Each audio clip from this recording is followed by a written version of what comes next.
Hey everybody, you can see the board here, and I'm not exactly sure what level I'm aiming this at. Kind of all levels. So, whatever level you're at, we ask the question, where should white play? I'm hoping that your response is something like, how in the heck am I supposed to know? There's a lot going on. It's confusing. That's the point. You're not going to have a go game, or extremely rare, where it's not confusing and it's not. You're not going to know where to play. Now, this video is titled "The List Part 2." In the list Part 1, we went through the trouble of showing the list in detail, the 3 questions, how we recurse through the list, and all like that. And that's great. And that's step 1. That's kind of like your kindergarten, right? Here's how to think on the go board. But when you play a game, rather than playing a game in order to train your mind, and when you're actually playing, there's no time every move to, oh, am I okay? Is he okay? There's simply no time. So let's talk about step 2. So step 1, we organize defense. So always first priority in step 1. Offense is next, and what's big is the last thing. I'm trusting that you, in your head, you can see the 3 questions on the board. Should I go to the trouble of marking those? Yeah, okay.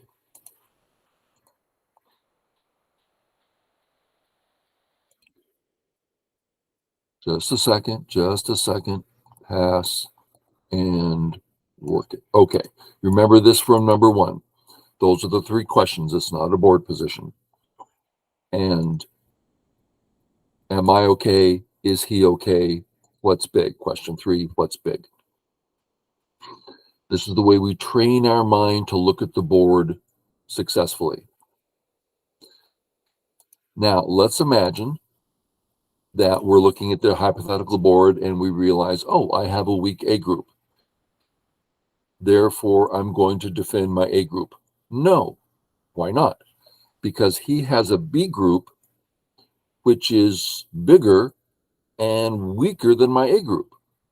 Well, all of a sudden, attack is more meaningful than defense.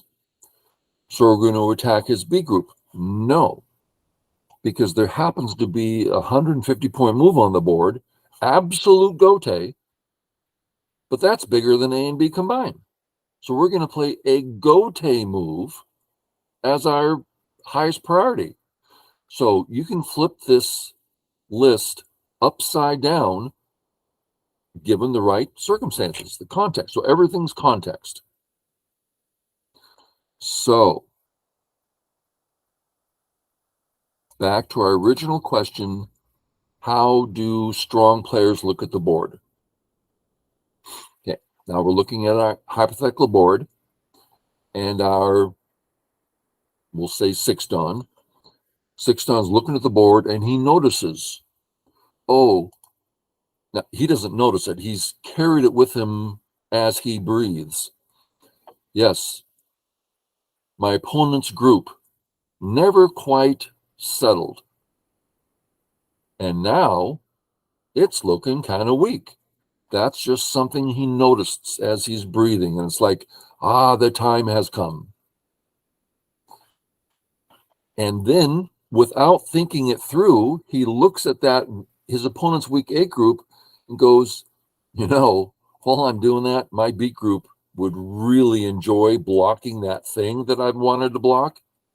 And that attacks his A group. Man, I can do 2 things at once here. Now, I'm putting words in his mind which aren't there because he's simply breathing. Connect this to that, there's the spot. And sometimes, oh, that's big. I'll go do something big.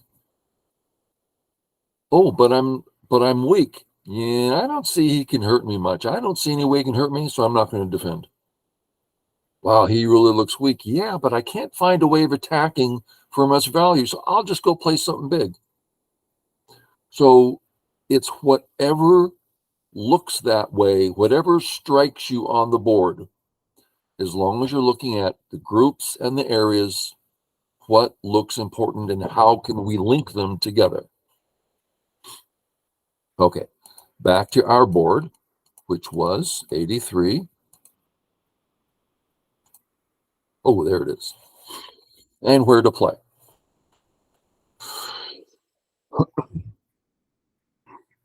So this is something you can do in your own games. We're going to figure it out. And this is an excellent exercise I have my students do. They don't like it because it's hard work, so they don't even do it. But I encourage them to. It's really a good exercise. Go to KGS active games and just go to a whatever one dawn game that has at least 100 moves on it and go to move 80. And from 80, go forwards or backwards until things have calmed down, meaning the main fight just ended and now a new thing's about to start. Or they're about to start a new thing. So would I agree with that? So you find a starting point where we're not in the middle of chaos. And then you figure out the move. Okay, so let's figure it out. White to play. Now, I want to say that the first thing we do is ask about our groups. So, for instance, the A group, am I okay? But that's not, there's a step before that. And I'm only mentioning this because it's so simple, but people don't do it. So I'm going to explain by a story. I'm in a tournament. I'm in the open section. I'm playing a professional four-dan. In the early opening, I made a mistake. I missed Joseki subtle. So now she is 1 to 2 points ahead. Well, I got to tell you, when you're playing a professional four-dan, that's the end of the game. I mean, you're not getting those points back. But other than that, we're up around move 75, and I haven't lost anything since then. And the game's going well. I mean, I've just, 2 points down. But by then, I looked at the board, and it was like spaghetti. It's like, what in the heck is going on? I am lost. I'm like, well, lucky for me, I'm a professional Go teacher. I'll just do what I ask my students to do. But I didn't start with, are my groups okay? I started with, what are my groups?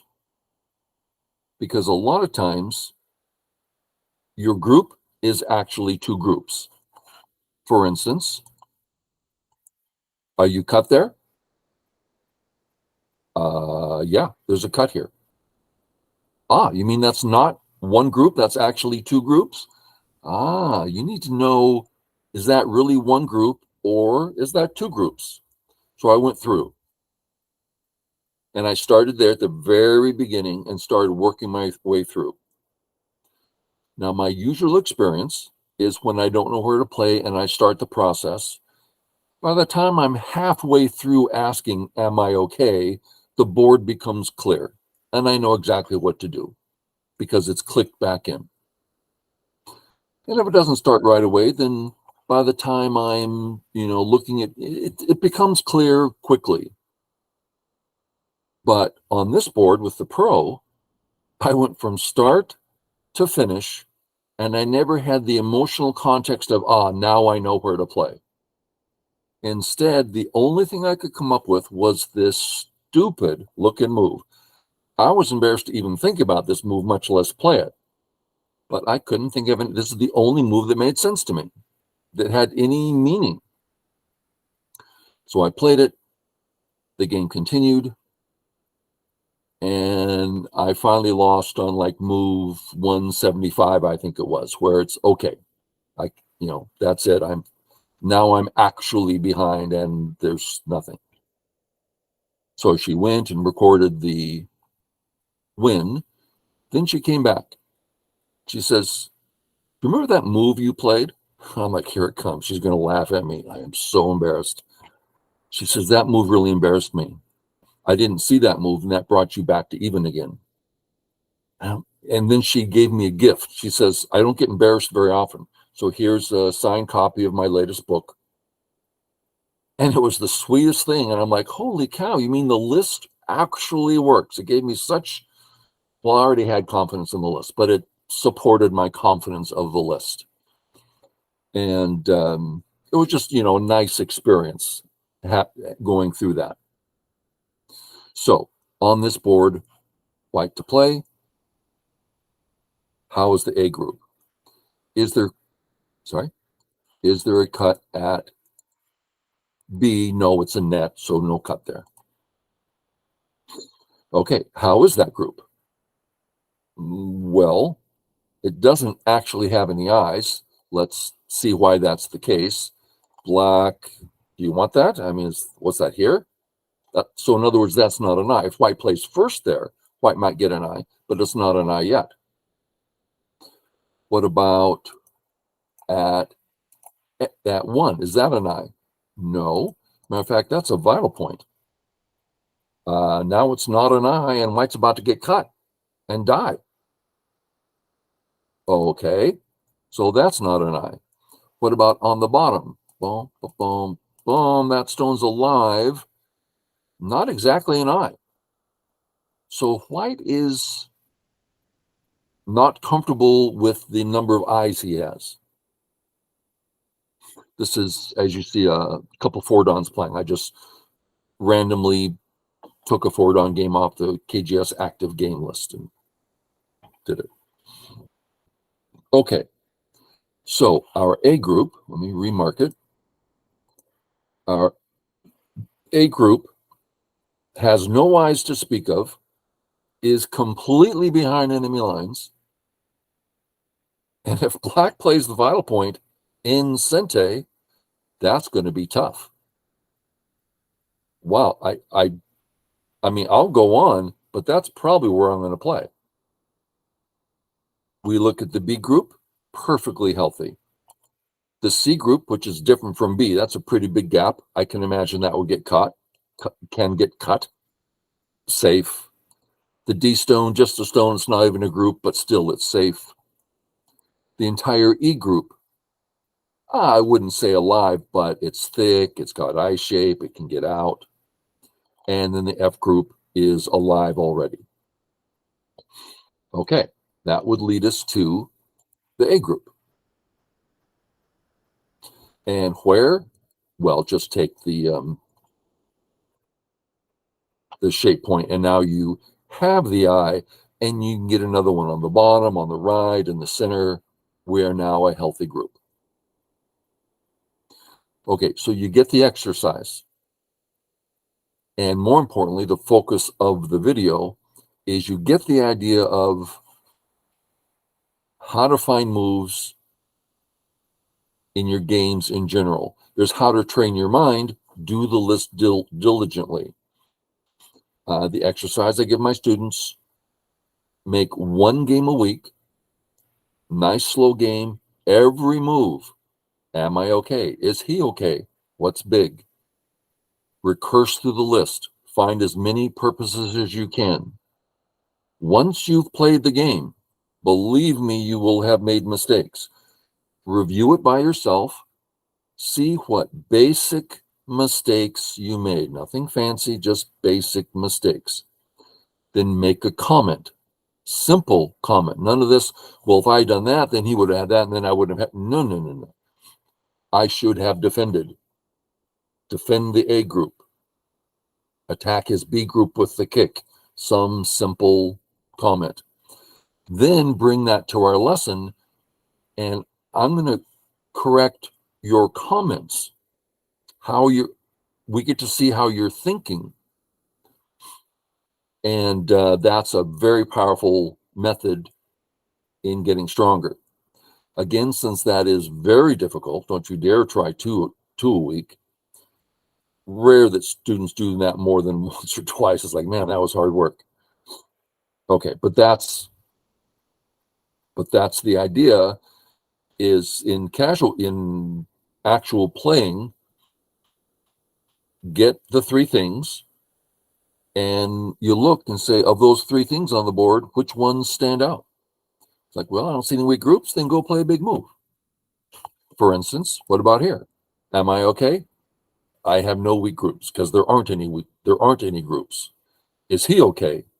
He's not weak because there are no groups. What's big? Corners are big. Well, wasn't that boring going through the three questions on move number one? So instead we go, in breathing, you go, no groups, big area, that makes a corner. I'm in the mood for 3-4 today. Okay.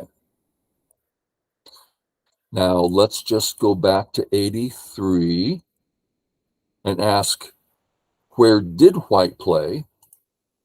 Here. One might wonder why.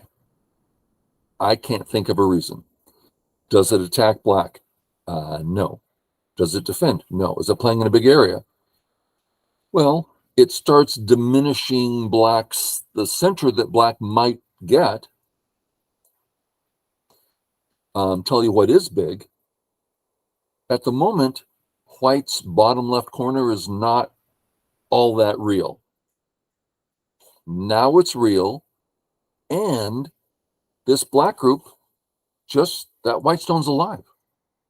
This black group just lost its eyes. That's big. Or defense. Or check this out. I'm rambling now. You can stop watching if you want. I'm just rambling. Area 1 is interesting. Black can take it. White can take it. Can we link that to something? Yeah. The black corner, his number 2 corner, there's some Aji there. Well, what if we make a contact play? He doesn't want us coming in. He may well think about playing here, then taking his corner, and look at what we got on the left. Wasn't that pleasant? So there's lots of things one can do, but go through and see what the highest priority is. Okay, I think that's it. Thanks a lot. Catch y'all later. Bye.